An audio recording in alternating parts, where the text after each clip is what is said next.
Hello friends. इस video के अंदर हम लोग स्वच्छता पखवाड़ा के तहत जो इम्पोर्टेंट चीज़ें ministry of drinking water and sanitation, ministry of जल शक्ति के द्वारा बताने की कोशिश की जा रही है, उनके बारे में बातचीत करेंगे। स्वच्छता जो है वो प्रत्येक मनुष्य का एक इम्पोर्टेंट पार्ट है। कि स्वच्छ भारत अभियान को ध्यान में रखते हुए हर वर्ष 1 सितंबर से लेकर के 15 सितंबर के मध्य ये पखवाड़ा मनाया जाता है।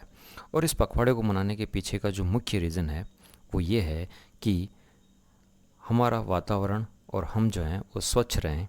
और अगर हम अपने को स्वच्छ रखें और स्वयं को स्वच्छ रखेंगे तो हम लोग जो स्वच्छ भारत मिशन जो है उसकी जो मेन थीम है, उसका जो मेन उद्देश्य है, उसको हम पूरा कर पाएंगे।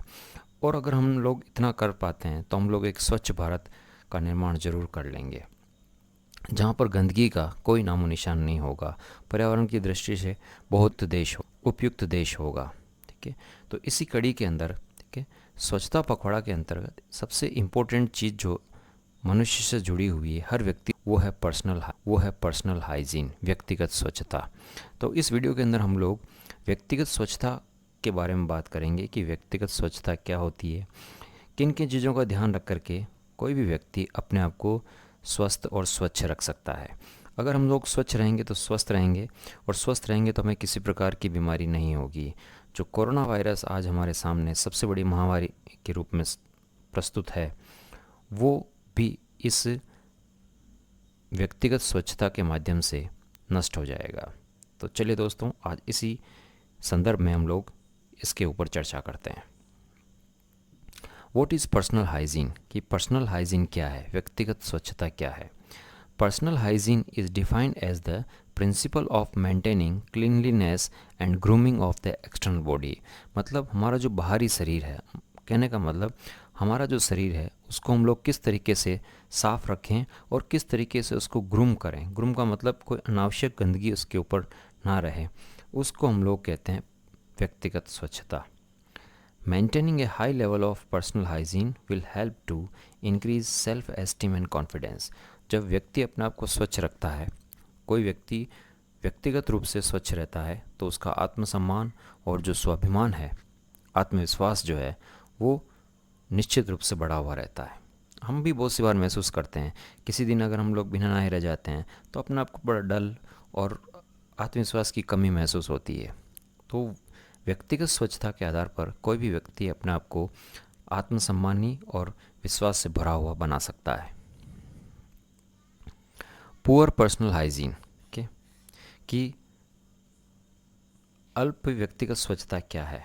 Failure to keep up a standard of hygiene can have many implications like, कि जब हम लोग अपने आप को स्वच्छ नहीं रख पाते हैं, उसमें असफल हो जाते हैं, तो उस दौरान क्या होता है, increased risk of getting an infection और इलनेस। तो हो सकता है हमको कोई इन्फेक्शन हो जाए, कोई बीमारी हो जाए, या सोशल एम्बेरसमेंट, सामाजिक रूप से बहिष्कृत कर दिए जाएं। क्योंकि हमको पता है कोई व्यक्ति जब गंदा रहता है तो लोग उसके साथ बैठना पसंद नहीं करते हैं। कि बहुत सी बार आपने और हमने भी महसूस किया है कि किसी व्यक्ति के शरीर से अगर बदबू आती है तो हम लोग क्या करते हैं, उसे थोड़ी दूरी बना कर रखते हैं। तो एक तरह से वो क्या है, सामाजिक बहिष्कार है। तो व्यक्तिगत स्वच्छता नहीं रखने के जो दुष्परिणाम हैं वो ये मुख्य रूप से दो हैं, कि या तो कोई न कोई इन्फेक्शन हो जाएगा, या कोई बीमारी हो जाएगी, या सामाजिक रूप से बहिष्कृत कर दिए जाएंगे। एस्पेक्ट ऑफ पर्सनल हाइजीन, कि क्या क्या क्षेत्र हैं व्यक्तिगत स्वच्छता के।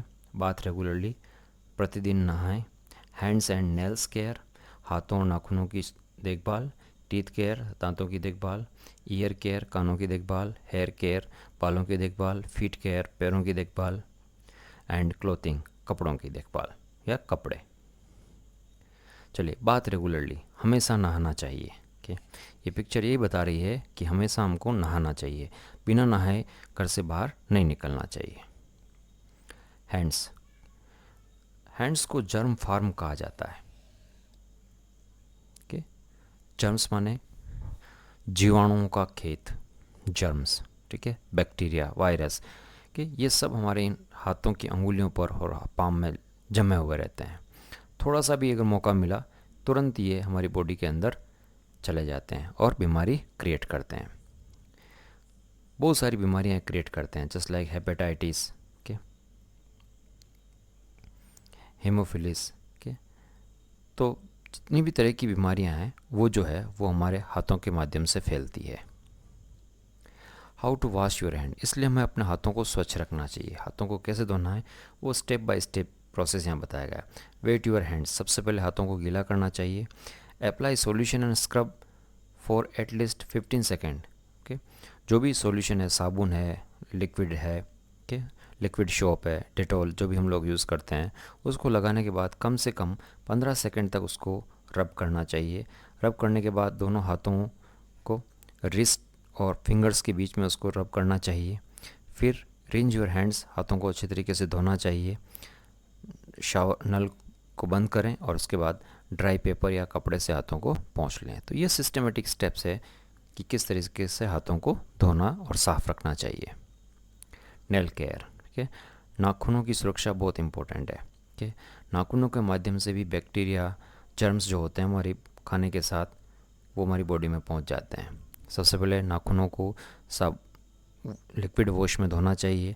नेल कटिंग्स प्रॉपर करनी चाहिए और नेल्स की जो है वो केयर भी प्रॉपर होनी चाहिए। टीथ, फिर आता है दांतों की देखभाल।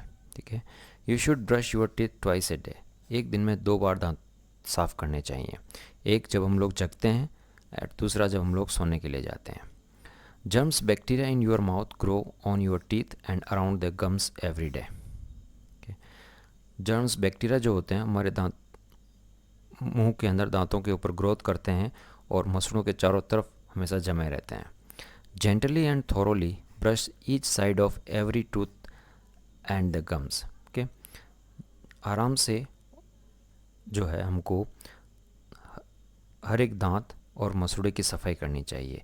एटलीस्ट ब्रश जो है कम से कम 3 मिनट तक हमको करना चाहिए। ईयर, कानों की देखभाल कैसे करें हम लोग। Don't stick anything in your year smaller than your elbow, कोई भी ऐसी चीज़ हमें कान के अंदर नहीं डालनी चाहिए जो हमारे एल्बो से छोटी हो, क्योंकि वो कान के अंदर फंस सकती है। Reduce the risk of infection by treating upper respiratory infection promptly. Reduce the risk of infection by treating upper respiratory infection promptly, अगर हम लोग कोई भी छोटी चीज़ जो है अगर कान में नहीं डालेंगे तो हम लोग रेस्पिरेटरी इन्फेक्शन से बच सकते हैं। Drainage from ear is abnormal, okay, कान में से जो पीप निकलता है वो अबनॉर्मल होता है। Go to doctor as soon as possible, तो जितना जल्दी हो सके डॉक्टर के पास जाना चाहिए। हेयर्स, बालों की देखभाल कैसे करें। The hair follicles produce oil which keeps the hair smooth, hair follicles जो होते हैं, केश पुट्टिकाएँ जो होती है वो ऑयल प्रोड्यूस करती है जो हेयर को स्मूथ रखती है। The oil sweat and dead cell all add together and can make hair greasy, oil, पसीना और जो डेड सेल होती है वो आपस में मिक्स होकर हो जाते हैं, जिसकी वजह से हेयर जो है ग्रीजी हो जाते हैं, चिपचिपे हो जाते हैं। And look dirty unless you wash it regularly, जब तक कि आप उसको रेगुलरली धोएंगे नहीं तब तक वो डर्टी लगते हैं। Massage your scalp well, okay, scalp जो है खोपड़ी का जो ऊपरी आवरण है उसको अच्छे से मसाज करना चाहिए। This will remove dead skin cells, excess oil and dirt, ये जो है skin cell, dead skin cell को, एक्सेस ऑयल को और गंदगी को हटा देगा। वॉश योर हेयर डेली, बालों को प्रतिदिन धोना चाहिए।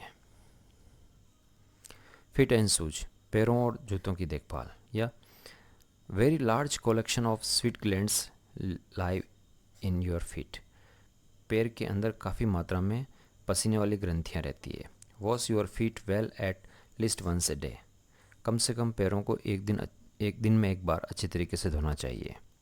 ड्राई देम केयरफुली, उन्हें सुखाएं, स्पेशली बिटवीन द टोज, अंगूठों और उंगलियों के बीच की जो जगह होती है उसको अच्छे तरीके से सुखाएं। Sweat gets into your shoes, पसीना जो होता है जूतों में चला जाता है। And then bacteria arrive which love the moist leather और फैब्रिक, और उसकी वजह से जो चमड़े या फैब्रिक के ऊपर जो नमी रहती है वहाँ बैक्टीरिया पहुँच जाते हैं। Clothes, okay, clothes can get stained and dirty, you need to change them often, कपड़े जो होते हैं उन पर दाग लग सकते हैं या गंदे हो सकते हैं तो हमें उसको चेंज करना चाहिए। Underclothes are right next to your skin, हम लोग जो अंडरग्राउंड गारमेंट्स काम में लेते हैं वो हमारी स्किन के जस्ट ऊपर होते हैं। कलेक्ट डेड स्किन सेल, जो कि डेड स्किन सेल को कलेक्ट करता है, पसीने को कलेक्ट करता है, एंड पॉसिबली अदर अनमेंशनेबल स्ट्रेंस, और दूसरे जो भी दाग होते हैं उनको कलेक्ट करता है। Overnight bacteria start to work on these stains, पूरी रात भर जो बैक्टीरिया जो है वो इंस्टेंट पे काम करता है जो क्लॉथ पे लगते हैं। Do not smell as nice on the second day of wearing, जिसकी वजह से हम लोग दूसरे दिन जब उनको पहनना पसंद नहीं करते हैं। Change your clothes after showering, नहाने के बाद कपड़े चेंज करें। You don't want to put dirty clothes on to a clean body, क्योंकि हम लोग एक साफ़ शरीर के ऊपर एक गंदे कपड़े डालना पसंद नहीं करते हैं। तो डियर फ्रेंड्स, ये सारी चीज़ें जो हमने डिस्कस की है इस वीडियो के अंदर, वो सारी चीज़ें पर्सनल हाइजीन से संबंधित है, और पर्सनल हाइजीन बहुत इंपॉर्टेंट है। अगर हम लोग व्यक्तिगत स्वच्छता का ध्यान रखेंगे तो हमें कोई भी बीमारी छू नहीं पाएगी और हम अपने आप को स्वस्थ रख पाएंगे। और जो पैसा हम लोग बीमार होने के बाद खर्च करते हैं वो भी हमको वहाँ पर नहीं करना पड़ेगा। तो उम्मीद करता हूँ दोस्तों वीडियो पसंद आया होगा। प्लीज़ वीडियो को ज़्यादा से ज़्यादा शेयर करें, लाइक और सब्सक्राइब करें।